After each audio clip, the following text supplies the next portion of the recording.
এখন কিন্তু আমি মন্দিরে চলে এসেছি, এখন প্রায় 8টা বাজে। আর মন্দিরে কিন্তু ভোগ দেওয়া হয়ে গেছে মাকে। আজকে ভোগ বিতরণী অনুষ্ঠানটা আমাদের হচ্ছে, যেহেতু মায়ের আজকে অন্নকূট, তো আজকেই আমাদের প্রসাদ বিতরণের অনুষ্ঠানটা করা হয়েছে। দেখো মাকে দর্শন করো। আর এই দেখো এখানে ভোগের টিকিট দেওয়া হয়েছে, আর টিকিট দিয়ে কিন্তু প্রতিটা বাড়িতে বাড়িতেই কিন্তু আমরা টিকিটগুলো দিয়ে আসি, এই কুপনগুলো, এটাতেই কিন্তু ভোগের প্রসাদটা পাওয়া যায়। চাঁদা যে সবাই দেয় পাড়ার, সবাইকে আমরা কুপন দিয়ে আসি।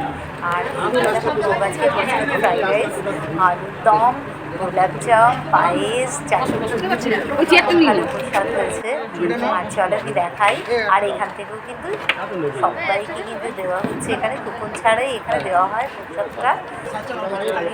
হচ্ছে এখন প্রসাদ বিতরণ হচ্ছে।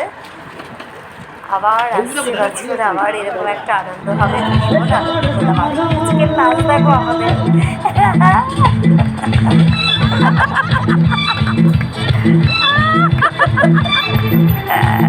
মনটা ভালো হয়ে যাচ্ছে।